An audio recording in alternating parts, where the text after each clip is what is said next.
Chapter 5. It was on a dreary night of November that I beheld the accomplishment of my toils. With an anxiety that almost amounted to agony, I collected the instruments of life around me, that I might infuse a spark of being into the lifeless thing that lay at my feet. It was already 1 in the morning. The rain pattered dismally against the panes, and my candle was nearly burnt out, when, by the glimmer of the half-extinguished light, I saw the dull yellow eye of the creature open. It breathed hard, and a convulsive motion agitated its limbs. How can I describe my emotions at this catastrophe, or how delineate the wretch whom with such infinite pains and care I had endeavored to form? His limbs were in proportion, and I had selected his features as beautiful. Beautiful! Great God! His yellow skin scarcely covered the work of muscles and arteries beneath. His hair was of a lustrous black and flowing, his teeth of a pearly whiteness, but these luxuriances only formed a more horrid contrast with his watery eyes, that seemed almost of the same color as the dun white sockets in which they were set, his shriveled complexion and straight black lips. The different accidents of life are not so changeable as the feelings of human nature. I had worked hard for nearly 2 years, for the sole purpose of infusing life into an inanimate body. For this I had deprived myself of rest and health. I had desired it with an ardor that far exceeded moderation, but now that I had finished, the beauty of the dream vanished, and breathless horror and disgust filled my heart. Unable to endure the aspect of the being I had created, I rushed out of the room and continued a long time traversing my bedchamber, unable to compose my mind to sleep. At length lassitude succeeded to the tumult I had before endured, and I threw myself on the bed in my clothes, endeavoring to seek a few moments of forgetfulness. But it was in vain. I slept, indeed, but I was disturbed by the wildest dreams. I thought I saw Elizabeth, in the bloom of health, walking in the streets of Ingolstadt. Delighted and surprised, I embraced her, but as I imprinted the first kiss on her lips, they became livid with the hue of death, her features appeared to change, and I thought that I held the corpse of my dead mother in my arms. A shroud enveloped her form, and I saw the grave worms crawling in the folds of the flannel. I started from my sleep with horror. A cold dew covered my forehead, my teeth chattered, and every limb became convulsed, when, by the dim and yellow light of the moon, as it forced its way through the window shutters, I beheld the wretch, the miserable monster whom I had created. He held up the curtain of the bed, and his eyes, if eyes they may be called, were fixed on me. His jaws opened, and he muttered some inarticulate sounds, while a grin wrinkled his cheeks. He might have spoken, but I did not hear. One hand was stretched out, seemingly to detain me, but I escaped and rushed downstairs. I took refuge in the courtyard belonging to the house which I inhabited, where I remained during the rest of the night, walking up and down in the greatest agitation, listening attentively, catching and fearing each sound as if it were to announce the approach of the demoniacal corpse to which I had so miserably given life. Oh! No mortal could support the horror of that countenance. A mummy again endued with animation could not be so hideous as that wretch. I had gazed on him while unfinished.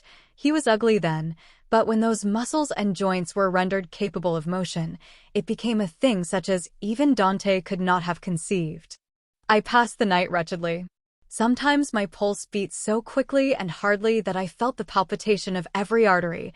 At others, I nearly sank to the ground through languor and extreme weakness. Mingled with this horror, I felt the bitterness of disappointment. Dreams that had been my food and pleasant rest for so long a space were now become a hell to me, and the change was so rapid, the overthrow so complete. Morning, dismal and wet, at length dawned and discovered to my sleepless and aching eyes the church of Ingolstadt, its white steeple and clock, which indicated the 6th hour. The porter opened the gates of the court, which had that night been my asylum, and I issued into the streets, pacing them with quick steps, as if I sought to avoid the wretch whom I feared every turning of the street would present to my view. I did not dare return to the apartment which I inhabited, but felt impelled to hurry on, although drenched by the rain which poured from a black and comfortless sky. I continued walking in this manner for some time, endeavoring by bodily exercise to ease the load that weighed upon my mind. I traversed the streets without any clear conception of where I was or what I was doing. My heart palpitated in the sickness of fear, and I hurried on with irregular steps, not daring to look about me. Like one who, on a lonely road, doth walk in fear and dread, and, having once turned round, walks on and turns no more his head, because he knows a frightful fiend doth close behind him tread. Coleridge's Ancient Mariner. Continuing thus, I came at length opposite to the inn at which the various diligences and carriages usually stopped. Here I paused, I knew not why, but I remained some minutes with my eyes fixed on a coach that was coming towards me from the other end of the street. As it drew nearer, I observed that it was the Swiss diligence. It stopped just where I was standing, and on the door being opened, I perceived Henry Clerval, who, on seeing me, instantly sprung out. "My dear Frankenstein," exclaimed he, "how glad I am to see you! How fortunate that you should be here at the very moment of my alighting!" Nothing could equal my delight on seeing Clerval. His presence brought back to my thoughts my father, Elizabeth, and all those scenes of home so dear to my recollection. I grasped his hand, and in a moment forgot my horror and misfortune. I felt suddenly, and for the first time during many months, calm and serene joy. I welcomed my friend, therefore, in the most cordial manner, and we walked towards my college.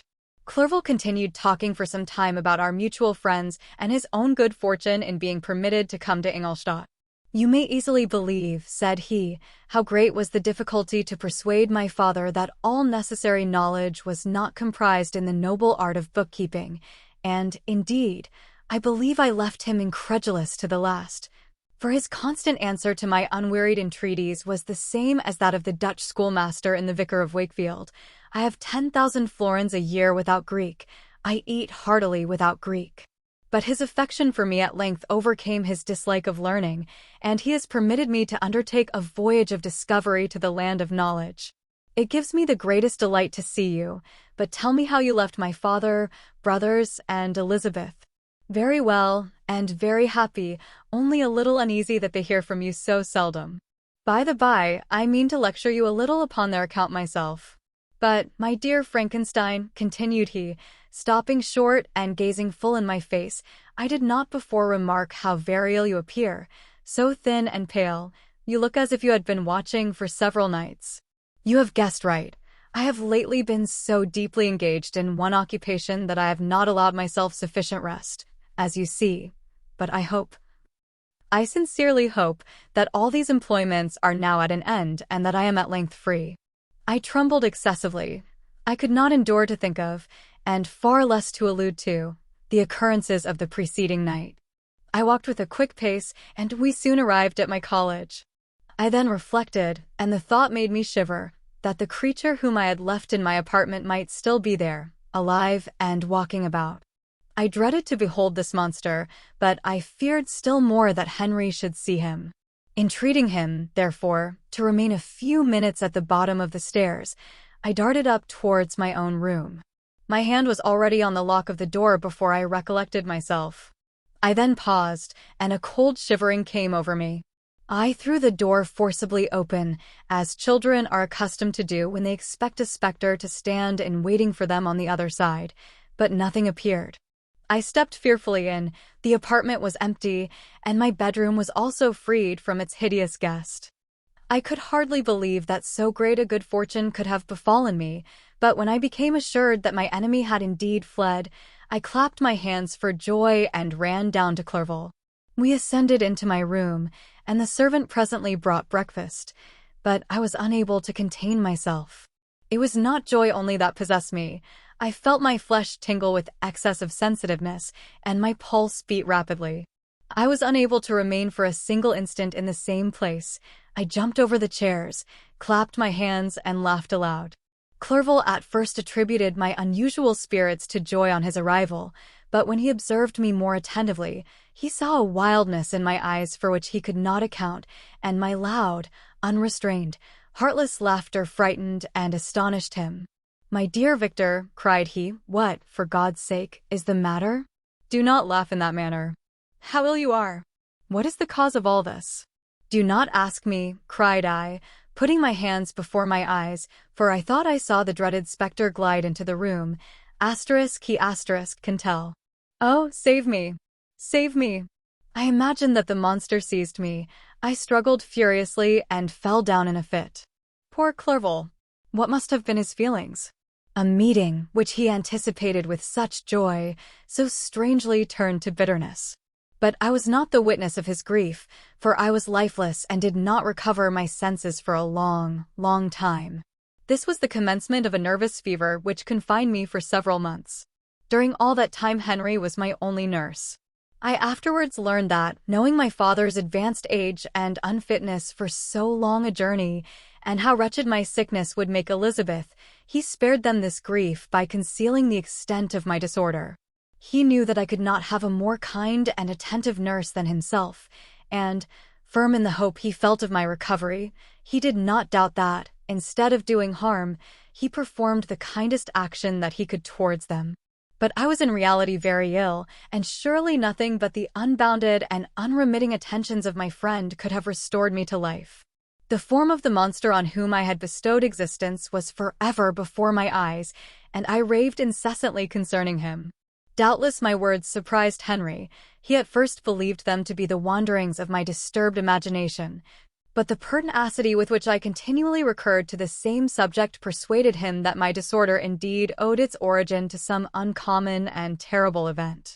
By very slow degrees, and with frequent relapses that alarmed and grieved my friend, I recovered. I remember the first time I became capable of observing outward objects with any kind of pleasure. I perceived that the fallen leaves had disappeared, and that the young buds were shooting forth from the trees that shaded my window.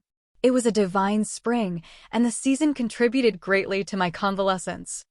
I felt also sentiments of joy and affection revive in my bosom. My gloom disappeared, and in a short time I became as cheerful as before I was attacked by the fatal passion. "Dearest Clerval," exclaimed I, "how kind, how very good you are to me. This whole winter, instead of being spent in study, as you promised yourself, has been consumed in my sick room. How shall I ever repay you? I feel the greatest remorse for the disappointment of which I have been the occasion, but you will forgive me. You will repay me entirely if you do not discompose yourself, but get well as fast as you can, and since you appear in such good spirits, I may speak to you on one subject, may I not?" I trembled. One subject. What could it be? Could he allude to an object on whom I dared not even think? "Compose yourself," said Clerval, who observed my change of color. "I will not mention it if it agitates you, but your father and cousin would be very happy if they received a letter from you in your own handwriting. They hardly know how you have been and are uneasy at your long silence. Is that all, my dear Henry? How could you suppose that my first thought would not fly towards those dear, dear friends whom I love and who are so deserving of my love? If this is your present temper, my friend, you will perhaps be glad to see a letter that has been lying here some days for you. It is from your cousin, I believe.